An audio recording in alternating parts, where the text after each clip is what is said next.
and we are live here from the Charlotte Motor Speedway, the Charlotte Roval that is here for the Road and Plate Summer Series.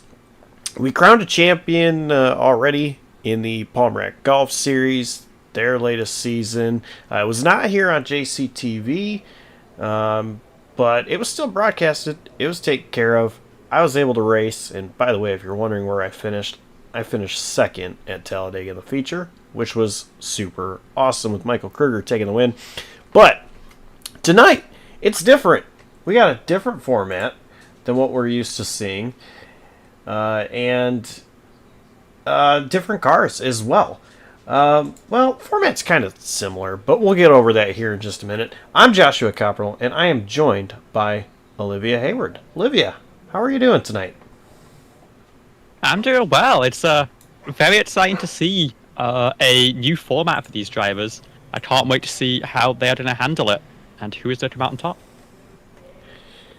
Yeah, it's going to be very interesting for sure. A very short season, if you will, and it's not going a road or in the format of a plate race, 2 road races, a plate race, 2 road races, and so on and so forth. Actually, we're going to go ahead and pull up the schedule right here. And as you see, tonight, it's the F4 Formula 4s at the Charlotte Roval. Then you see after that, SS, Street Stocks at Concord. And so that's what that means. F4 is the Formula 4s, SS is Street Stocks, and so it's going to go road course, oval, road course, oval. Now, we also have standing starts here, so I assume they're going to be going green very soon. Let's go ahead and quickly go over the grid before they do so. And starting on the pole, it is James Moore. Michael McCoy is going to start in second. Third place, it's Ryan Campbell. Dustin Bally will start in fourth. Fifth, Matt Schlosser. Jay Bass starts sixth. Seventh, Devin Jack. Aaron Bray in eighth. Chuck Labano is going to start ninth. And Benson Weaver will start 10th. Then we're going to have Samuel Stoner and Jake Mackey on row number 6. Tom Weed and Sean Johnson on the 7th row of the grid. And starting at the tail end, it's going to be Sean Campbell and Derek Ficat, looking to work their way from the back of the field all the way to the front. It's going to be pretty interesting. We are following the format of sprint race and feature race. Sprint race, we'll pull that back up. As you see, it will be a 15-minute sprint and then a 35-minute feature. I believe a pit stop will be made in that feature race as well, which is a bit unusual for these cars. Yes. So it looks like We're going to be getting going just about now. 5 seconds. And now they've got the countdown. Everybody's getting ready. Timer's out. Green flag, maybe? Nope. My timer lied to me. Now I'm seeing the green. Green flag is out. We're underway here at Charlotte. It's quite a short run down to turn 1 here, but actually quite a fast turn 1. Drivers not really slowing up very much for that corner. Used to in stock cars, of course, that being a huge calamity corner.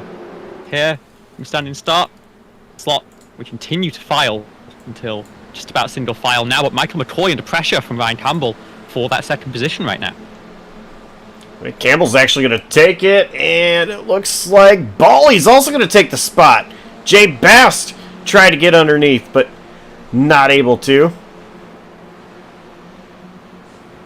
And it's very much a momentum car, this, and so if you end up on that alternate line getting shuffled out by someone, then the cars behind are going to try and pounce and try and shuffle you through. But here we go now. Dustin Bully's looking to the outside of Ryan Campbell into the backstretch chicane. Very tricky curbs through here. Drivers, of course, taking quite a lot of it in a car like this. But they shuffle through. Everyone gets through in one piece, and it looks like Sean Campbell's just a little bit deep at the back of the field, but the rest of the field continuing on. Dustin Bally lost a lot of time going into that backstretch chicane, but here we have Jay Bast all over Michael McCoy's rear of the car. I was going to say bumper, but I don't really think these cars have bumpers. However, Dustin Bally makes a mistake. McCoy gets right on back past Dustin Bally. And so all these guys just grouped together from third to, well, seventh, really.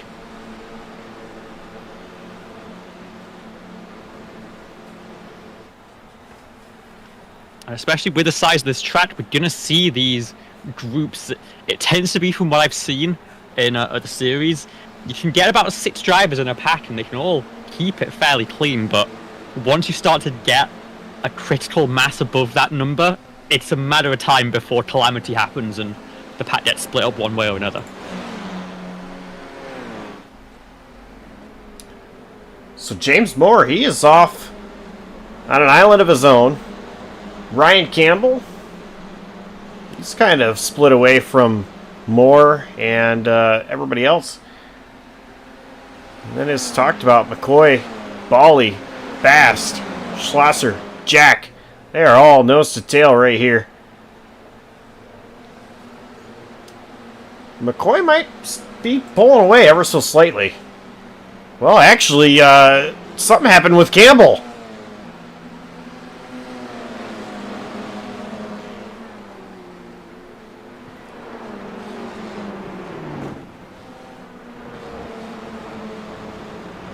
Campbell's fallen right back into the clutches of McCoy.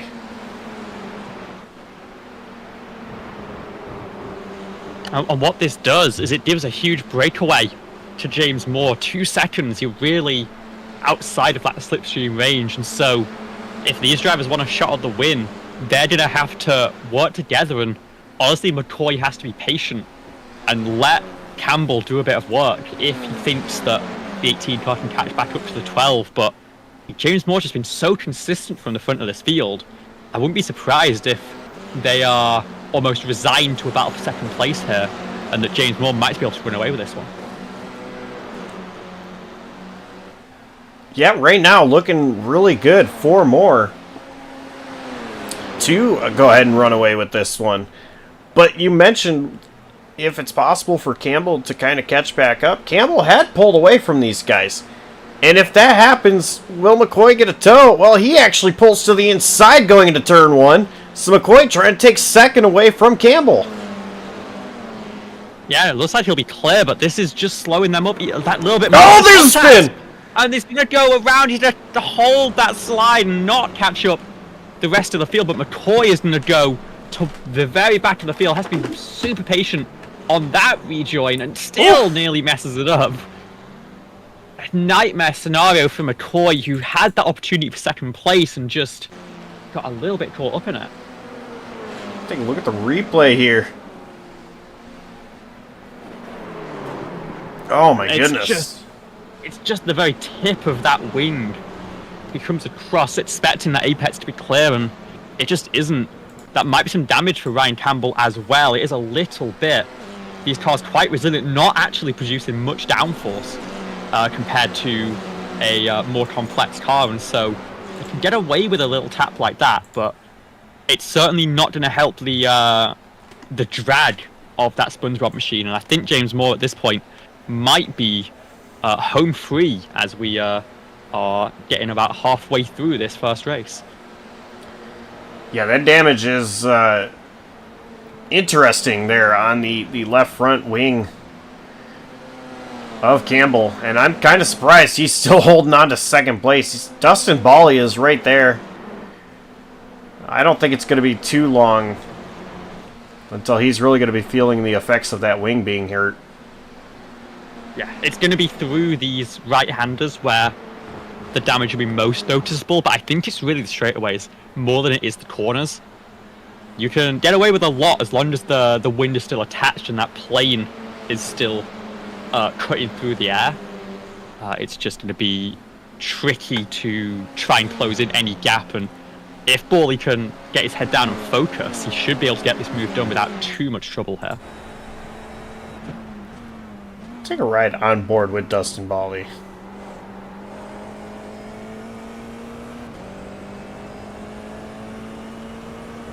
Now, some drivers, I want to point out, some drivers have where that, I don't know what to call it, the halo?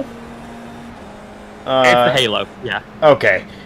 That bar, I mean, right in the middle of the halo that connects to the front of the car. Some people have it turned in a setting to, oh, Campbell just hit the wall. But anyway, as I was saying, a setting to where that's you could see clearly through that. Yeah, and that's a setting that's really needed for people racing on monitors. It's obviously the more common way of running iRacing, but what it denies you is that binocular vision, being able to have two eyes in different places that see around the halo post. Drivers in VR can very much get away with leaving that fully opaque, but if you're on a monitor, it's honestly more realistic if you go into graphic settings and set it to hide the obstruction, because you're not getting that additional ability to look around the post. Obviously, we have it visible here because we're looking from one camera lens, but for a driver, they have two eyes. They can have some slack. Yeah. I personally hate having it on if I drive cars like this, which I don't ever do, but in the off chance I do, I hate seeing it. And that hit to the wall gave a meatball to Ryan Campbell. That's both Campbells as well as Benson Weaver, who have picked up damage and been forced to make a pit stop here. Driver's given one fast repair in this session, I believe, and so can get that pit stop, but it's quite a slow pit road here, 40 miles an hour, and so that is going to be the end of his fighting chance. He's going to hope he can catch up to 10th place to take advantage of that invert for race number 2. And in fact, he's going to be leading right behind that battle for 10th place, and so this is going to be an interesting one to watch throughout the rest of the race here. That's Tom Wink in 10th, directly in front. Michael McCoy going to sweep through, it looks like, for that position, and if there wasn't any bad blood between these two already, they're now fighting for what's going to be pole position for the 35-minute race, and so it could be gloves off. First, Campbell's got to get past Tom Wheat, though. Yeah. I think he can. He's on the outside. He's going to try. But Tom's got the slipstream on the inside and has the shorter run. The question is, can Campbell carry momentum and just sweep it around the outside in the braking zone? The answer is no. He's going to back off, try and go for the crisscross. And Tom is a little bit deep, actually, through the chicane, so Campbell going to have an attempt to draft back by again, but he's going to have pretty much the same problem as we get into the final chicane. Well, yeah, Tom is doing a great job. Tom went holding the bottom. And they're not going to really want to go side by side there. Oh, Tom went, backs off. So Ryan Campbell going to take the 11th spot. And he's now a couple seconds behind McCoy. He's to catch back up to that 33 machine. I think I've noticed that I have a very British pronunciation on that name. I'll try and remember the correct way of doing that one for the 28. Jay Bass. The problem for Campbell is that the gap's 2 seconds, so he's got to catch back into the slipstream of McCoy to have any chance at that 10th position. And we know McCoy is quick, too. I mean, had some mistakes, fell back, but it's not going to be an easy task to catch McCoy. Oh, absolutely not. Especially if they've only got a few more laps left in this one. Time at 4.5 minutes already. This is that battle for second place. Matt Schlosser up into the podium positions after starting 5th. And Ryan Campbell's had an incident, in fact, out of the second chicane. Is backwards once again, and the day just goes from bad to worse for the 18. It's not going to have a shot at that. And it's just overshooting and catching that wall, I think, on the edge there. Just on the power a bit too quickly, and misjudging the fact that the rear tyres are actually just a tiny bit wider than the fronts. Not by much, but can catch you out sometimes.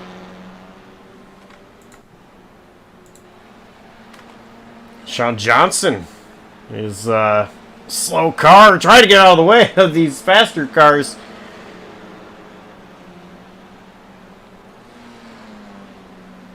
Staying on the apron there.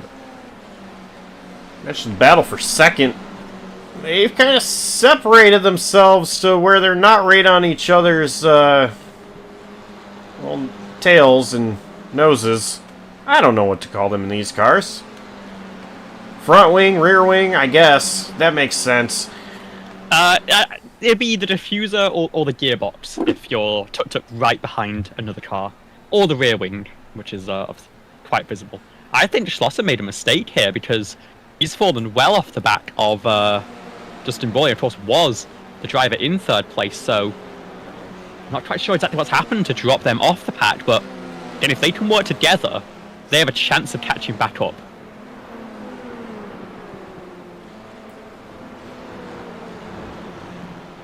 Let's see, 2 minutes and 40 seconds remaining in this race, this sprint race, before we go to the feature.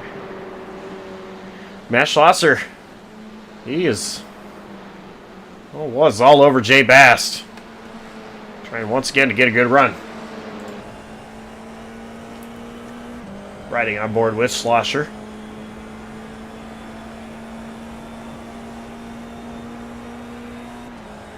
And it's great to see just how strong that slipstream is to pull you towards the car ahead. Losing a bit more of the curb, you can see just, you want to be careful how much of those sausages you try and jump over, but you also want to try and extend the track straight line, the chicane, as much as possible, just to let yourself run through it that little bit faster as they continue to fight for what is third place. I don't know if they have time to catch up to Justin Boyer here with 2 laps to go. I just a little bit wide, nearly into the outside wall there on the start finish. Now, one thing, you have more experience driving these than I do, and really a lot of Formula cars. Oh my goodness!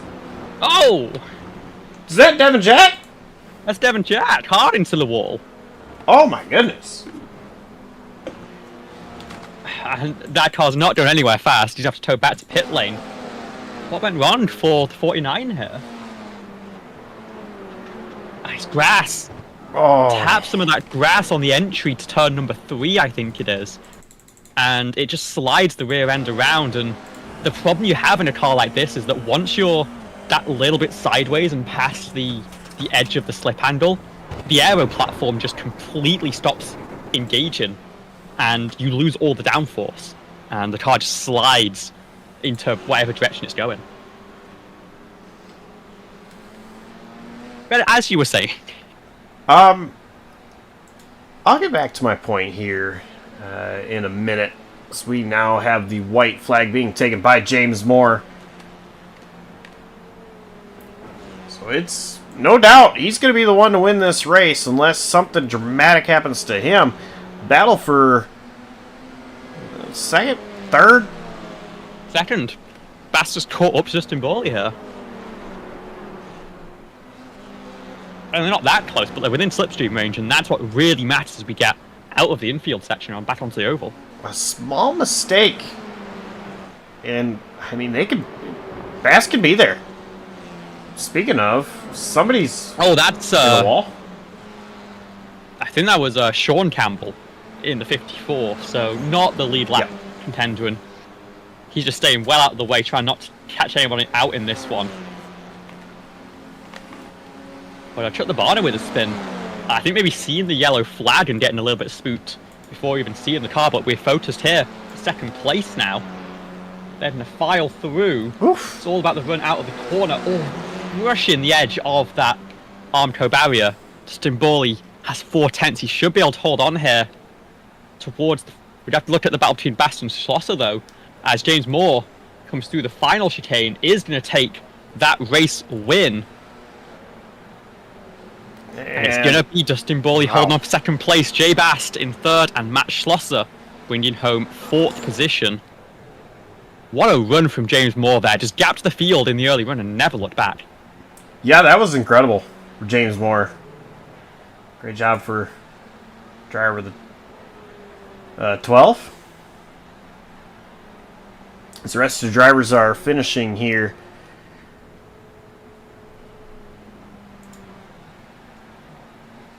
Ryan Campbell going to get 8th. great recovery for Ryan Campbell. Not what he wanted at all, but still a good recovery for the sprint. Oh! And 2 become 1 there. Down it. Heartburn turn. all right.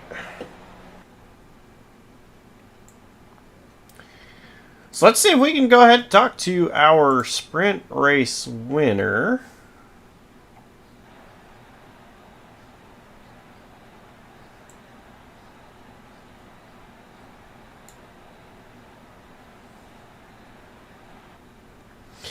And hey, James, sprint race win. How about that?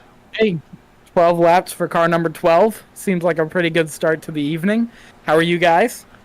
Doing pretty good, but I have to say not as good as you. Probably, that's safe to say, except for that little last lap moment right there. Can confirm new underwear on the way. Sean spun there in front of me, but is what it is. Yeah. Well, different cars than what we're used to seeing you guys drive out here. This is kind of something different. It's a summer series. Dustin decided to change it up a little bit. So, first of all, driving a stock car is one thing around a road course, but now you actually drive a road car around a road course. So, what was the adjustment like for you?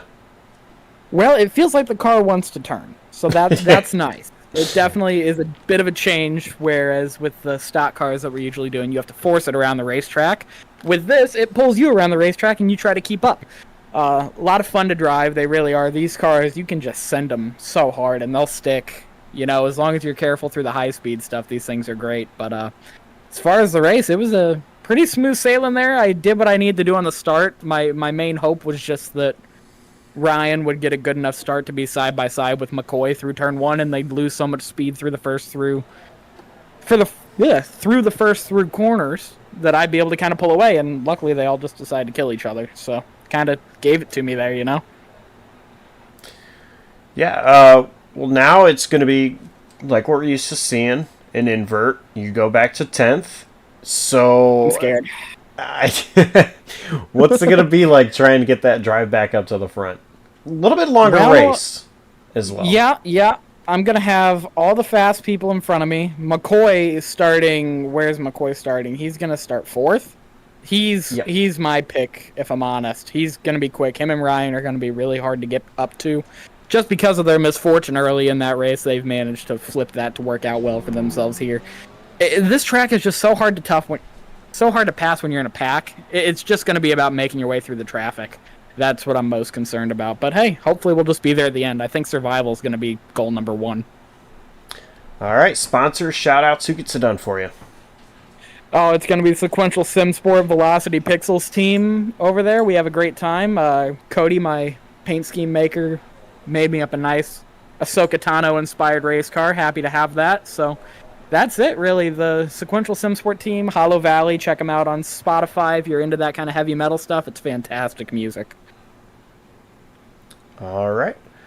Well, congrats on the sprint race win, and good luck in the future. Thanks, guys. Hope to talk to you soon. Absolutely. And that was James Moore, winner of the sprint race. We're getting ready for the feature. So, it's going to be Samuel Stoner, Tom Wendt on the front row, Ryan Campbell, Michael McCoy, Chuck Labano. That's top 5. Aaron Bray starts 6th, Matt Slosher in 7th, Jay Bast 8th, Dustin Bally 9th, and James Moore 10th. 11th through 16th is how they finished in the sprint race.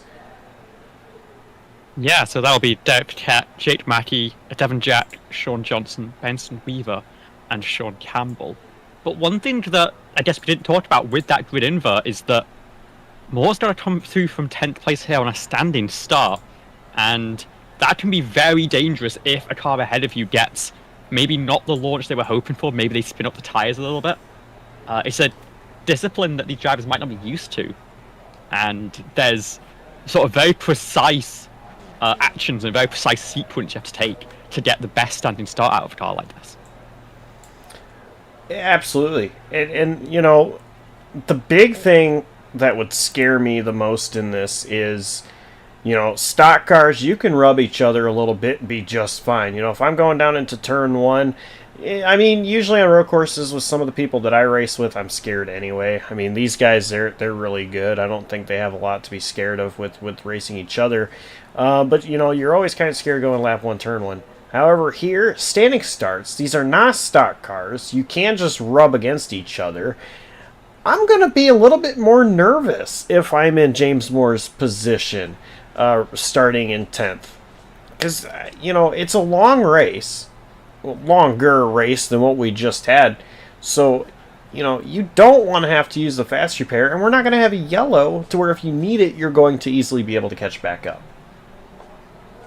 Yeah, you need to be cautious here. You have time to work through if you're as fast as he is. Just make sure to nail the start. Here we go.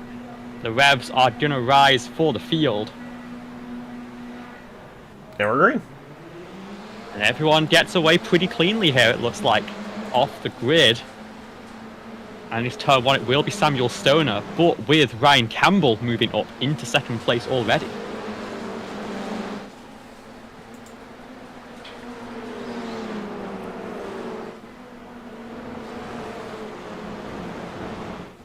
So let's see now that Stoner has some clean air, if he's going to be able to do anything, pull away. But Campbell so far still tucked in. Oh, Stoner actually going to go wide and into the grass.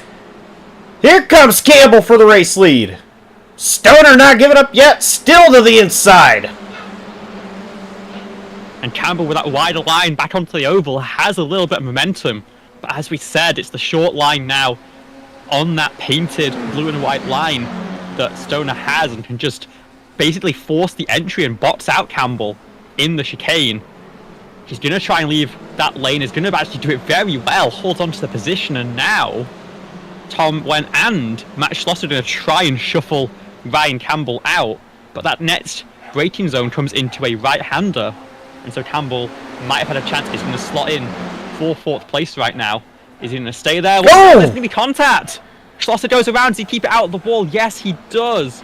Is that car still pointed in a straight line? I think the 400 might just get away with this one as he needs to rejoin carefully. He's going to go all the way to the inside of turn number one.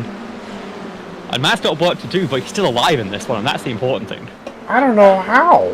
That car is not destroyed right now.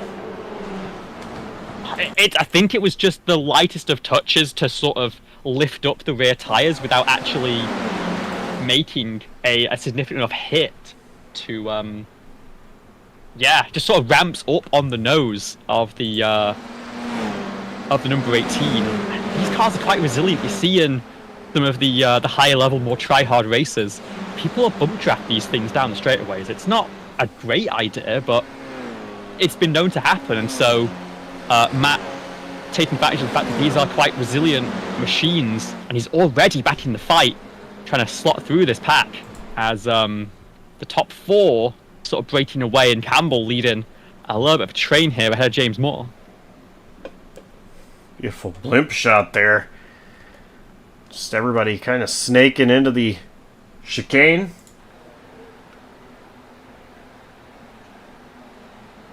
Moore and Campbell side by side. Moore, he's going to take the position. Yeah, there's nowhere for Campbell to go. He ends up losing another 3 positions there, maybe 4, as Matt Schlosser tries to slot through. If you're on the outside there into a chicane, there's basically no way you can commit to the corner because they're just going to be to your inside no matter what. And Campbell, avoiding the contact, ends up falling all the way down, but now more contact. Oh! Slosher! And Slosher again gets hit in the tail end by Ryan Campbell, this time after a checkup down through turn number 4, and now that car's destroyed. Take a look at what happened. See, he had contact with Bass, did Slosher. Yeah. I just tried to run through the corner at full speed, but in a situation like that, you have to respect the car ahead of you. There's no way you can just nudge them through the corner like you would in a stock car. And unfortunately for Matt, who is quite accomplished in open wheel machines, I've got to say, He's going to have to take an early fast car. There's calamity down in the backstretch chicane as well. I'm not quite sure what's happened there, but this battle continues in the fight for second. Samuel Stoner running away. They're communicating over the radio to try and reel him back in, and I think the best way to do that would be to let James Moore lead the train at the front of this pack here. Right now it's Chuck Labano, followed by Jay Bast, James Moore, and Michael McCoy from 2nd to 5th, that is. These guys, nose to tail. Bast kind of takes a peek into the inside. Now stuck on the outside. And Bast, he's going to pull down to the inside. Going through this long left-hander. That's oval turns 1 and 2. We're actually going to be 3 wide. James Moore gets up to 2nd. Yeah, and that's James taking control of the situation, really. Just decides to get through, and that might be a bit of a bump draft, in fact. I think Jay Bast is trying to will more forwards, not just towards Samuel Stoner, but away from McCoy and Labano behind. Be careful, you can damage the front wing doing that. Oh. And he's under pressure from McCoy as Labano smacks the wall on the outside of the final corner. It is safer barrier out there, so a little bit more forgiving than the dividing wall on the exit of turn number 1. But still not a nice shot to take to the car, as there was an instant further back. I don't know if we have time to catch up with it, but that gave Derek Fiquette a meatball on lap number 3. Oh, Jay Bast gets loose. And now Michael McCoy is going to be impatient. That might be damage. The way that car is reacting, it doesn't seem like it's feeling particularly comfortable.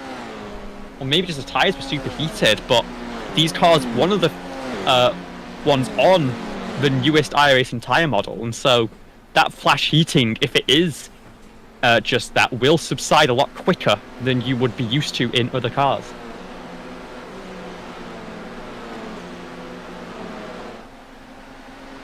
Either way, he's been shuffled down to 5th place, and now it's Moore leading McCoy in that charge back to Samuel Stone at the front of the field. We are 7 minutes into this race. The pit window probably going to open around 15 minutes to take on that fresh set of fuel, and probably just fuel. I don't know if the tyres are necessarily worth it in this car with how slowly they wear and how long they take to bolt on. Did something just happen to Stoner? Oh, must have done a little bit of a mistake. Down at turn number 1, I think it's a bit of a slow run through the corner. And now, under all that pressure. Oh, and another slide down into the oval re-entry, and that opens the door for James Moore. And he's already all the way back to the race lead. Well, that was quick.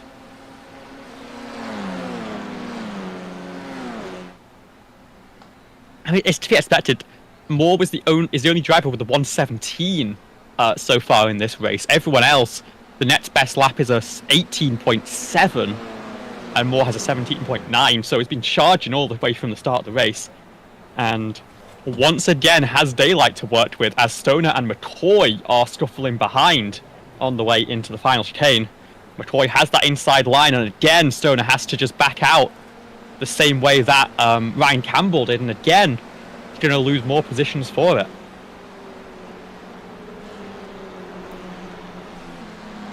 Man, so Stoner, things are getting not going his way. See, he is under pressure from Bast. And to be fair, Stoner started the first race in 11th, finished it in 10th, so being up in 4th place is a strong result, and picking up a good few laps led as well. But there's just so much pace in the field behind that they're going to start to try and work their way through now. 8 cars within 6 seconds at the front of this field. It's a great race so far. So, what I wanted to ask you earlier, I haven't forgotten. And while things are calm-ish, my question is, drivers in stock cars use the curbing a lot at road courses. You kind of mentioned a little bit about hitting those bumps, the turtles, but in a car like this, how different is it going to be when they hit the rumble strips, or just really use up all of that in these kind of cars than what we see in like stock cars, as we just saw Jay Bast take a position from Samuel Stoner. The main difference between the two is that Formula cars are much more stiffly sprung. They have an aero platform they need to keep as stable as possible, and so they can't afford a huge amount of suspension travel. And of course, with them being sat so close to the ground, they can't let the car sort of bottom out or even porpoise, as we've seen in F1 in the past. You need to keep the car stationary. It's like beard shot to the wall from Ryan Campbell, and that could be damaged maybe with that, how hard that concrete barrier is. But because it's so stiffly sprung, you've got to be more careful over the curbs. Now that doesn't mean you can't take the curbs, and in fact, it is often very fast to take the curbs, even in a car like this. But you've got to be much more conscious of your inputs as you're doing. You need to keep the car neutral as it goes onto and off the curb, so that it doesn't get unsettled and the tyres don't slip out from underneath you as it makes sudden contact back with the asphalt. It's all about keeping the wheels straight, maybe not getting back on the power until you're off the curb, and once it settles, get that power down out of the chicane and down into the final corners. Jay Bass made another pass for position on Chuck Labano. It's Jay Bass in third, and he is flying right now. Fastest car on track, and is at the fastest lap of the session.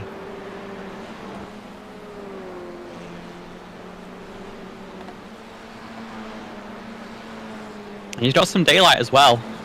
Needs to catch up to McCoy, but then we'll have a bit of slipstream to try and close on James Moore, who hasn't managed to break away. This top three, it seems like, have that edge of pace over the rest of the field. We heard Moore mention McCoy could be the biggest threat for this race.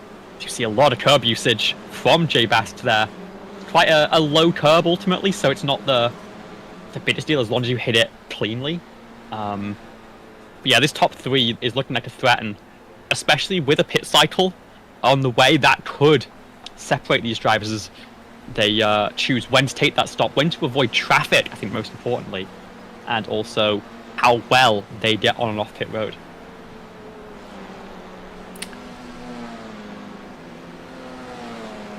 We still have a little under 23 minutes remaining in the feature race.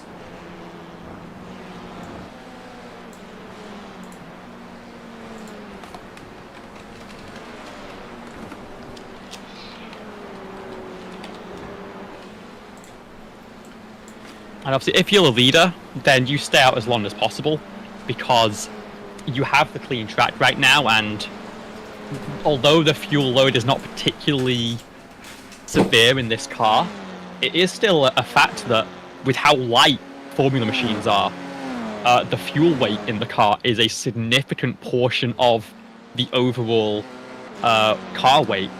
And so if you run the tank all the way dry before refilling it, it's going to make the car lighter and make it a little bit more nimble through the corners in those final few laps of the run. So for people like Moore, McCoy, and Bast, I expect them to stay out until as late as possible. And then for drivers maybe like Ryan Campbell, they might just try and undercut, get themselves some clean air further back, and try and jump cars like Bray and Stoner as they come into the pit lane. Ryan Campbell's in pit road. Hey, I mean, I did say it was a decent strategy call for him. Now here's the question. So we've not seen if drivers have opted for or not opted tyres here in their scheduled stops. If drivers have done some practice, they'll probably know how long they take. And sure enough, Ryan Campbell just taking 4 seconds of fuel there to get going once again. fuel tank's capped out to about 3.5 gallons, so not much to fill, but also with these cars not really running live stops in real life series, they're not designed with big fuel rigs, so the pit stop themselves is quite slow. Dustin Bally makes his way around Aaron Bray.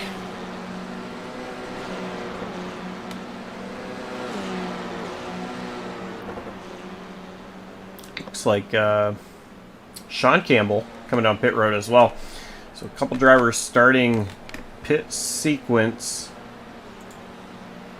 But I agree with you that a lot of drivers are going to wait.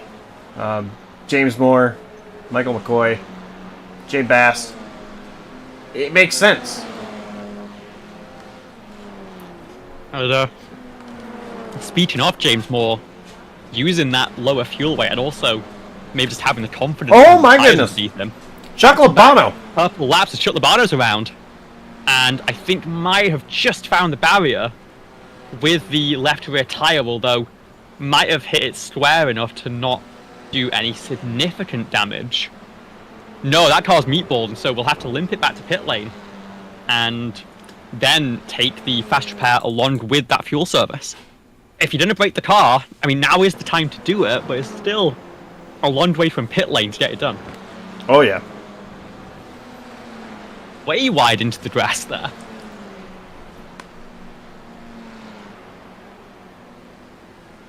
Oh, and Ryan Campbell's picked up a meatball as well.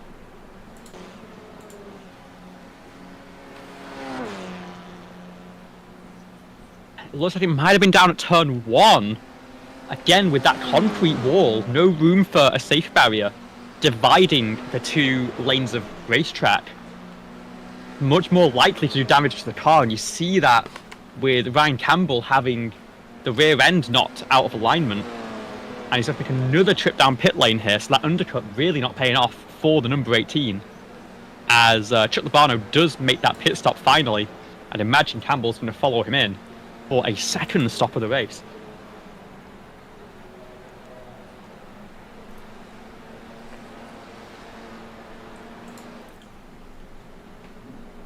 So most of the field spread out. The closest battle we have is going to be for 12th position. James McKee, Tom Wendt.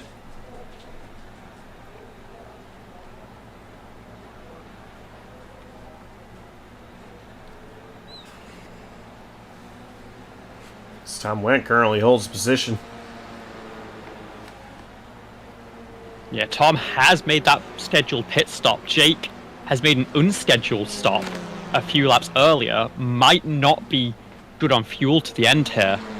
So could potentially be doing some fuel saving to try and stretch from that fast repair down to the checkered flag. We'll see if Jake can make it to the end from here, as Samuel Stoner, the next car in to make that scheduled stop, now just got 7 cars yet to pit.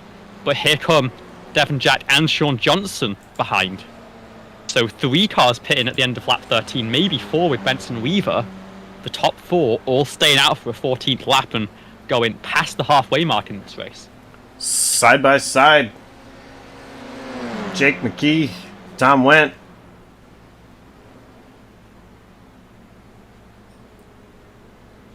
That 13 takes it. Jake McKee. So maybe not fuel saving then. Well, Tom Wendt made some mistakes. I noticed his tires locked up a couple times. Allowed Jake to really close in. Make the pass. We've got Bray and Labano close to each other here, coming out of the pit lane, and actually being backed up a little bit by Benson Weaver, who is yet to pit. This is the danger of an undercut. You've got to make sure that you have a clean pocket of air to pit into. So otherwise you'll get a little bit caught up. Now, slipstream in these cars is very powerful, and so if Weaver is fast through this lap before the pit stop, maybe Bray's actually gained a little bit by catching up to Benson Weaver. But the problem through that chicane is the lucky was held up a bit once he got to that number 1 car. And so although I think Benson knows he's going to start for another lap, and so now Aaron Bray has to get this overtake done to try and continue this push, racing against those cars that have still yet to make their pit stop. Yeah, Bray is just really wanting by. He's going to pull to the inside, but Weaver doing a great job holding him off. And Jay Bastard actually spun down at turn number 6, I think it is. Navigating around a lapped car, just overcuts it over the crest and loops it around and actually takes damage to the front wing with that lap car not able to avoid. So he'll limp it back to pit lane and take that fast pair with the service, I think.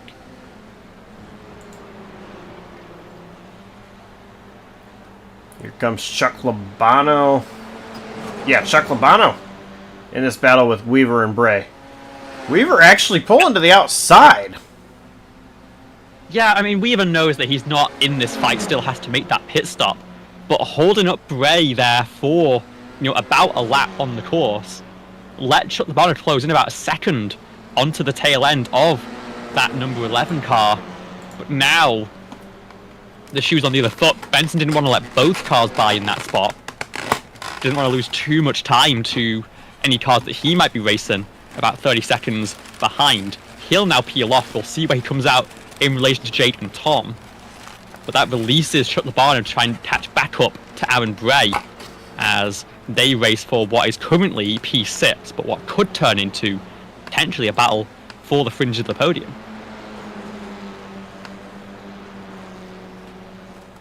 Jay Bast. He is trying to close in on Dustin Ball. You talked about having a little bit of damage. And see, it's still very much there on the front of the left side of that front wing.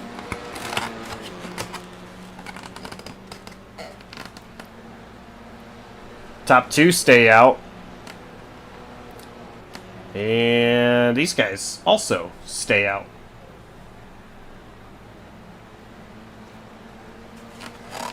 And there's really not any traffic for a long way here, and so it makes a lot of sense to stay out here.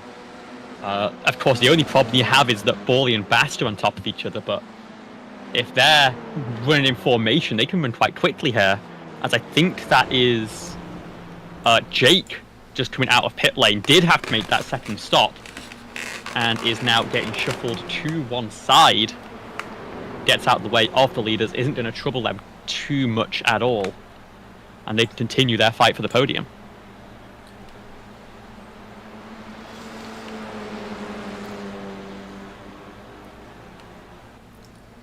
So Jay Bass still pretty quick,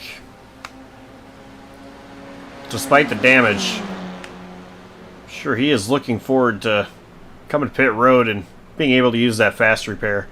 And it's instantaneous as well, that he won't be waiting any time at all to really lose on Bali. James Moore is in pit road. Michael McCoy stays out. And Dustin Bawley also in, with Jay Bast staying out. And so actually, the car with damage is going to try and continue on. Thinks there's still pace in that number 53 machine. Moves up into second for the time being, but it's now about pushing as much as possible on the in-lap to try and jump Bawley on the overcut. James Moore with a 6.8 second stop, so a little bit slow actually for the number 12, but should still be able to defend that race lead. Dustin Bawley with a 4.6 second stop and now rolling out of pit lane. We'll see whether McCoy and Bast cover off those stops now, or whether they continue to run for a little while longer, or whether they can run for any longer.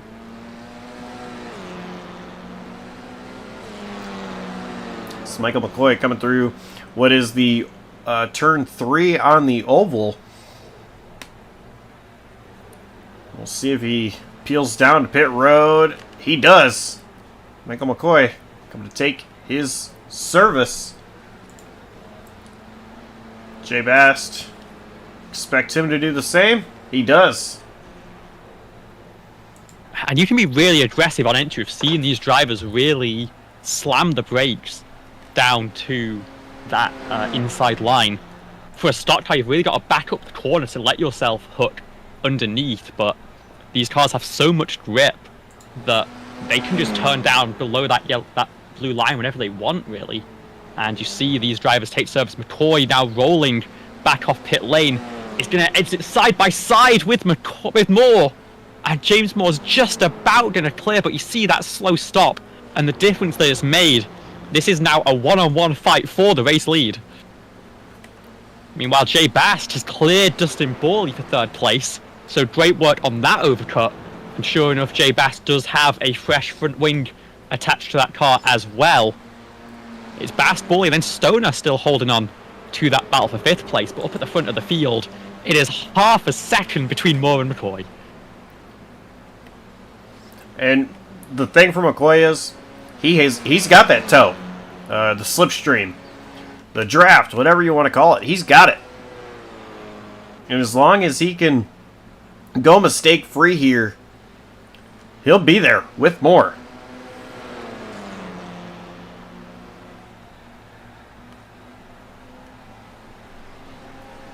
There are 9 minutes and 40 seconds left in this feature event.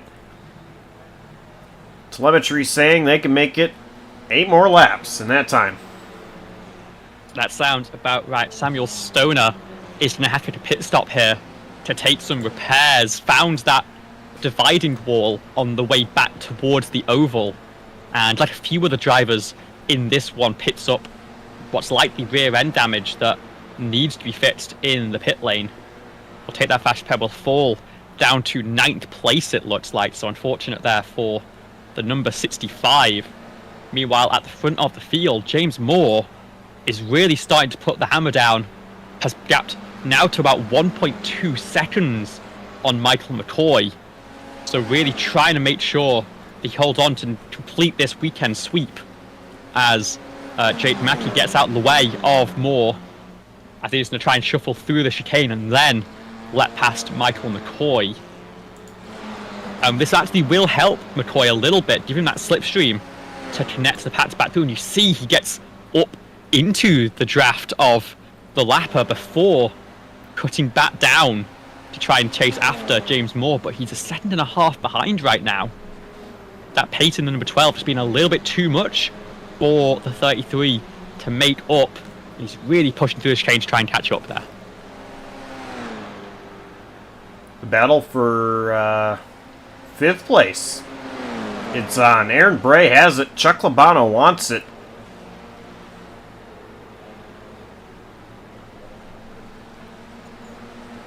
Bray looked a little bit smoother there through the front stretch chicane than what Labano did.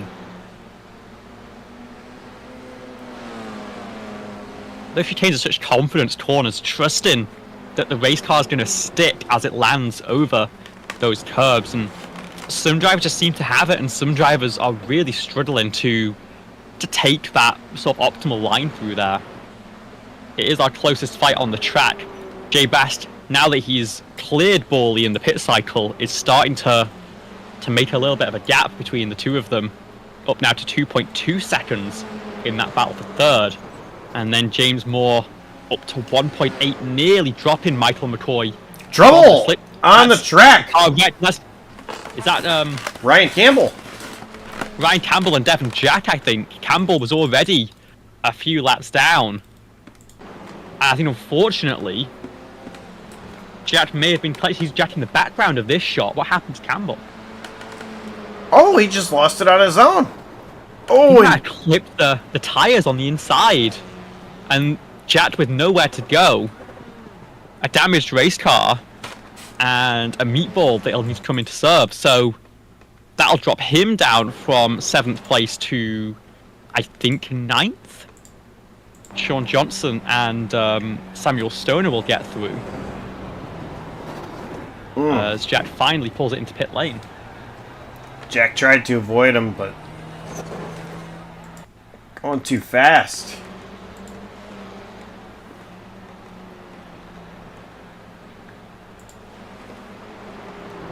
This battle, though, it's still on between Bray and Labano.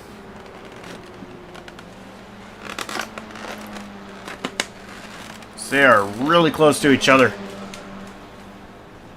Lobano taking a peek to the inside here. This is through the oval 1 and 2.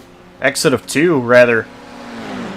Lobano tucked up underneath Bray. Not going to make a move going into the chicane. Probably a smart move. Actually, Lobano backs off quite a bit.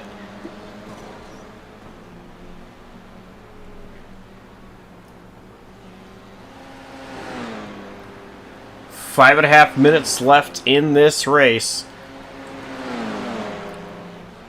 But Lobano, I mean, he's there. He is there to try to take 5th place away from Aaron Bray. Yeah, I think Bray just has the edge through that final chicane, which gives him a bit of a gap through the infield where I'd say the more realistic passing opportunities are. I think that's what's giving Bray that 5th place currently. Lobano maybe a little bit faster through here with the help of that slipstream, of course, but he's just not quite within striking distance when he needs to be through these right-handers to try and set up an overtake.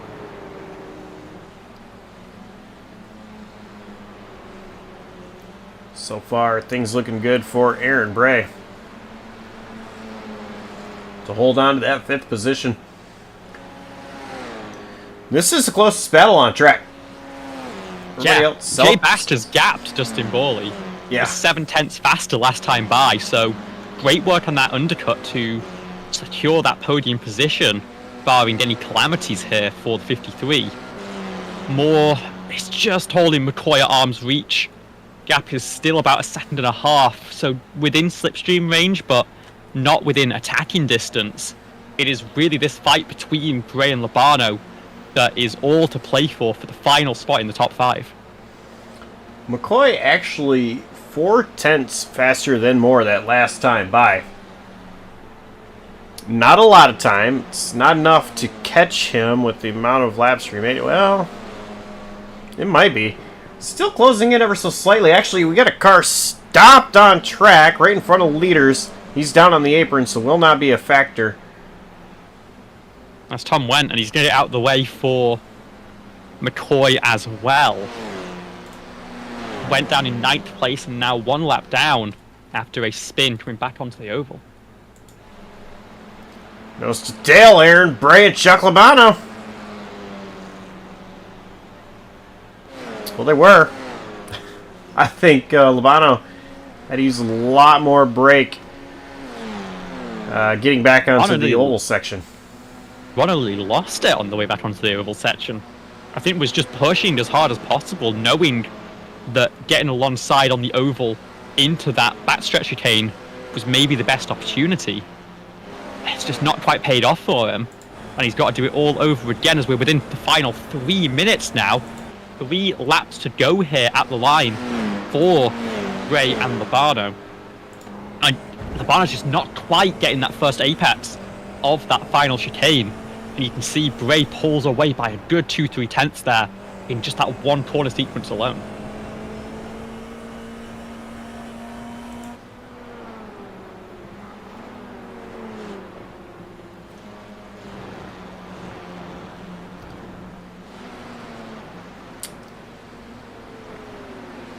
So we have just over 2 minutes remaining in the race.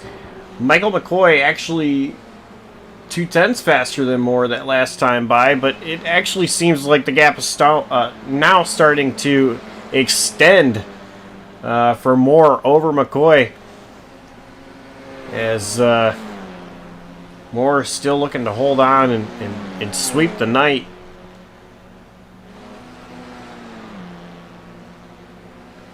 Benson Weaver a little bit slow in front of this battle here.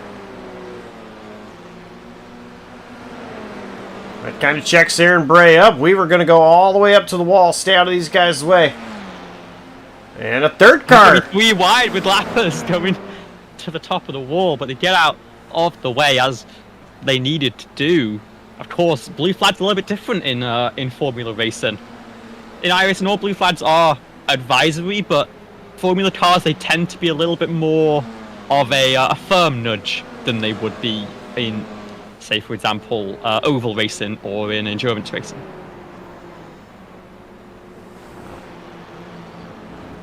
Slow car on the right. Stays out of the way. That's Jake McKee. Just look at this battle. There's slow cars everywhere these guys are trying to dodge. I think that was a spinner on the inside there. As they get back onto the oval, and now Lobano has the best chance he's had for a number of laps here. The problem is Bray is going to force him to the outside on the run down into the chicane. Lobano needs to not get boxed out. He's going to slot back in, try and focus on the edge there. Bray a little bit deep on entry. Lobano has the run, has the momentum. The outside line turns to the inside for the final chicane, but he's pulled out of line. He's not got slipstream anymore, and the shorter line going to be more helpful for now. Is he going to send it as we come to the white flag? He's not. He backs off. I think that was his opportunity. White flag is out. I'm not so sure Chuck is going to have another chance. Yeah, it was only a half chance though, and again with these Formula cars, if you go for a move that you're not confident in, it can very easily ruin both your races, and they could have lost those positions to, Sean Johnson and Samuel Stoner at the tail end of the lead lap here. Benson Weaver just ate the wall. Ooh. And he's carrying a tyre up on the bodywork now, yeah.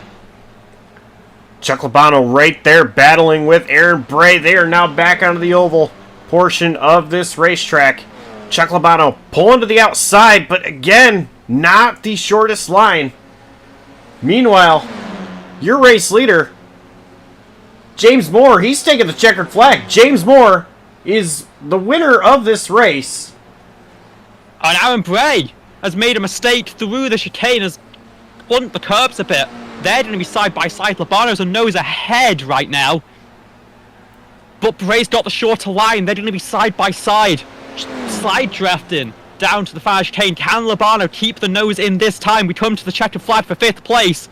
Oh, they both make spins. mistakes! Bray cuts the course. Bray's going to have a slowdown there. I think Bray might have got a black flag on that final chicane. Lobano spins, gets back going for 6th place, but he might get given that post-race. What in the world happened?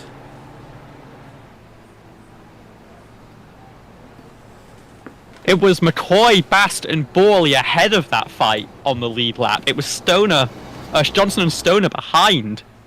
But is Aaron Bray gonna lose that position? And he's gonna drop to 8th place in the post-race results.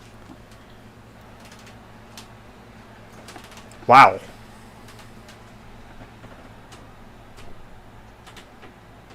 So we will definitely have to see how the admins are going to go ahead and score this. That was a track cut for sure, but there is a reason why we always say the results are unofficial, and it's because we don't know what the official results are going to be. So we're going to show you what the unofficial results are. And let's go ahead and take a look. It is James Moore with the win. That, I think, is for sure. Michael McCoy coming 2nd. Jay Bast in 3rd. Dustin Bally 4th. Chuck Lobano 5th. Sean Johnson 6th. Samuel Stoner 7th. Aaron Bray 8th. Tom Witt 9th. And Jake McKee in 10th. Yeah, Benson Weaver also 2 laps down. Derek Fiquette and Sean Campbell going to finish 3 down in this one. And then Matt Schlosser and Devon Jack and Ryan Campbell. Those last 2 are official retirements from this one. A very treacherous race, and I think giving these drivers open wheels on what is essentially a street circuit to open up the season, maybe a bit harsh from the admins, but it gives us a lot of action to look out for.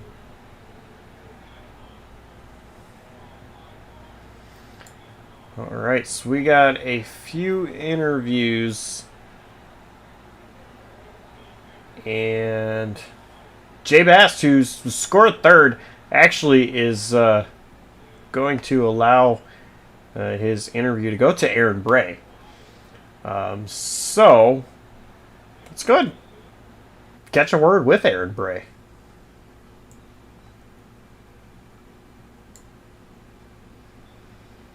And Aaron, it's an 8th place finish unofficially for you. What a battle, though, there at the end. Yeah, Chuck and I were giving each other a little too much respect, and I think he ended up spinning, and then I took a shortcut and got a black flag, so we both ended it not well. Well, at least I didn't. Chuck get 5th?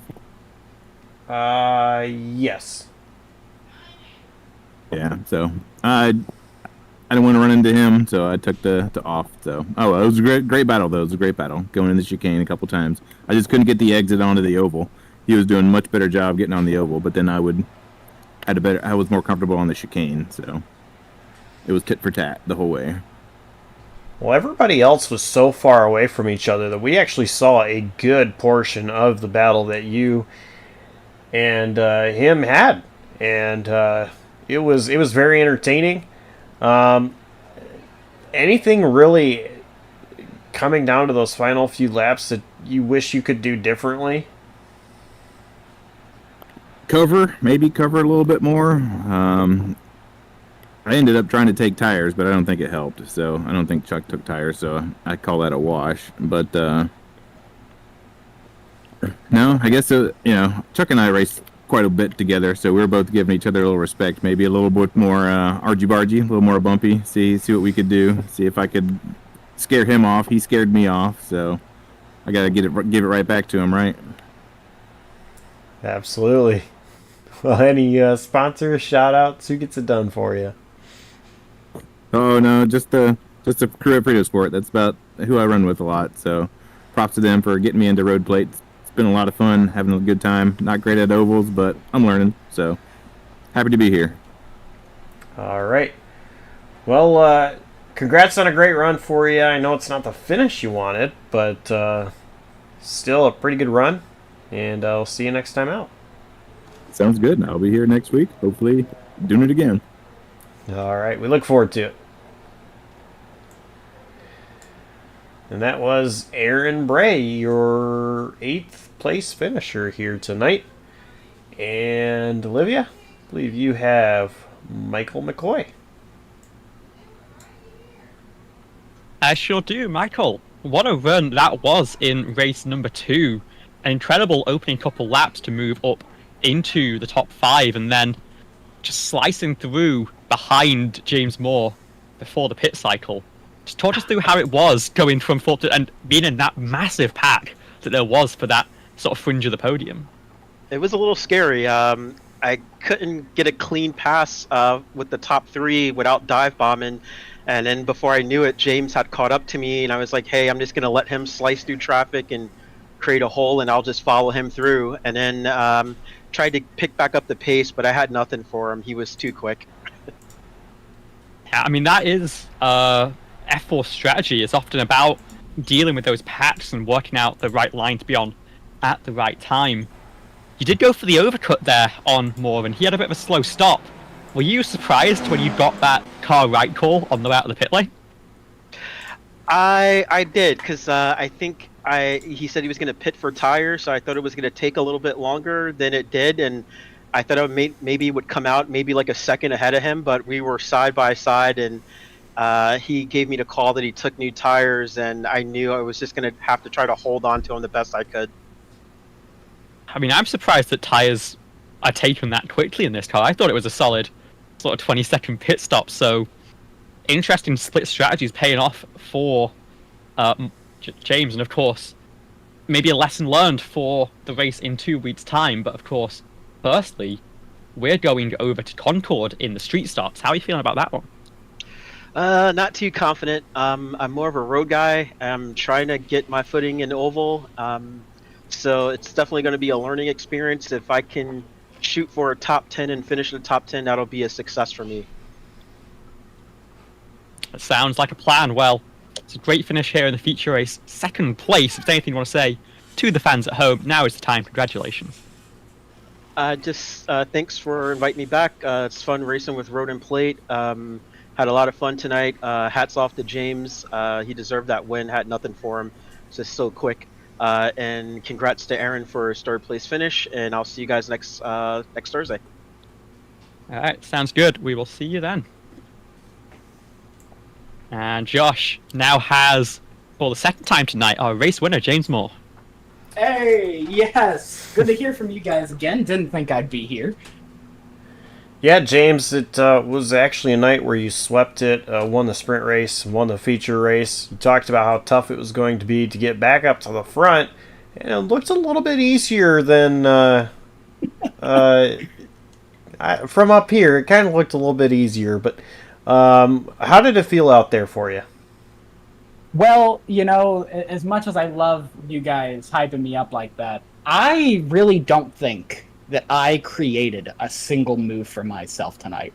I really think that I was just very opportunistic and got very lucky with when the guys in front of me decided to fight and the corners they decided to fight through. When I got by McCoy, it was because through the last chicane there, he tried to pass somebody and, they got slow exits and I went by him. Same thing with Jay and Chuck. They getting up onto the oval, they decided to mess with each other and gave me enough of a gap to get a really good bit of draft and just be able to pull down the inside and take it. I was a very opportunistic race. The moves came to me. I didn't come to the moves. Well, it was a great night for you overall. A great way to start off this little short series, if you will. Kind of, again, something different. So we head to the Oval next week, and different cars going to the street stocks. So I honestly don't know if we've ever had street stocks on JCTV, so I'm not really sure. It's been a long time since I've even driven them on iRacing. But what are you kind of looking forward to with those? You guys are in for a treat. Concord with this field and that car is going to be a treat. That's going to be it might be a bit of an S show, but it's going to be a fun show either way. It's that track is one lane, and you've got to make the moves with the front bumper. It's going to be very competitive. These guys are not going to give each other an inch, which is how we like it here. I think it's really going to be a good time. All right. Sponsors, shout-outs, who gets it done behind that winning 12th machine? Hey, thank you once again for bringing me in here. I gotta shout out my team, Sequential SimSport, Velocity Pixels. We got Hollow Valley on the car. They're a great metal band. Gotta shout out the fiance back here with me, Thanks for being there for me every week, letting me go away every evening to have my fun with my silly little hobby, So thanks to everybody who gets it done for me. Thanks for everyone who supports me, and I look forward to hopefully talking to you guys again next week. Sounds good. Go celebrate that win. Woo. That was James Moore. He did make it look quite easy. It was a very tough race, but just composure at the front of the field, I think, more than anything, ends up getting him the maximum number of points for that opening round of the season. Yeah, it looked like a really fun race out there. Looking forward to how this season is going to go. Let's take one more look at the schedule here. Mentioned that it's the Street Stocks at Concord next week. Then we've got the right back with these cars at Okayama. We visit Langley right after that, followed by final F4 race at Laguna Seca, and then Southern National to finish out the this season. So only 6 races. That's one down. 5 more to go. Not really any time to make up any points if you had a bad night tonight. But if you want to get involved in the action, you can visit one way, facebook.com/roadandplate, or they link the link to the Discord is right there. I'm not going to read it off because it's a lot of letters and numbers, but it's there. Anyway, plenty of action coming up on JCTV. I'm not sure what race is tomorrow night, but I know there is a race tomorrow night. I just haven't seen a schedule for special stage. There is one tomorrow night, right? Yeah, there is. It is over at, I think, Daytona Rallycross. So that's going to be one to watch with the the size of those Pro 2 trucks. I'm not quite sure how they're going to manage it, but they're going to try, and it's going to be something very interesting to keep an eye on tomorrow night on JCTV. Yeah, and then so that's going to be tomorrow night, right here on JCTV. Saturday, we've got 2 broadcasts. We've got the ISNF making their debut on JCTV. They've been around for a long time. I'll be calling that one. That's going to be from Dover. And pretty much as soon as I finish that one off, you and I are going to be calling BSR, where they are at Nashville this week, starting at 7 p.m. Eastern Time. So plenty of action here on JCTV the rest of this week that I'm looking forward to seeing how all of it's going to unfold. With that being said, it's going to end it for tonight. So, Olivia, thank you for literally coming in last minute to commentate this race with me. And big shout out to all the drivers, the fans, and the admins. Wasn't for you guys, this wouldn't be possible. And on behalf of Olivia Hayward and the entire outstanding crew at JCTV, I'm Joshua Coppernoll, signing off, saying so long, stay safe, and we will see you next time. Take care.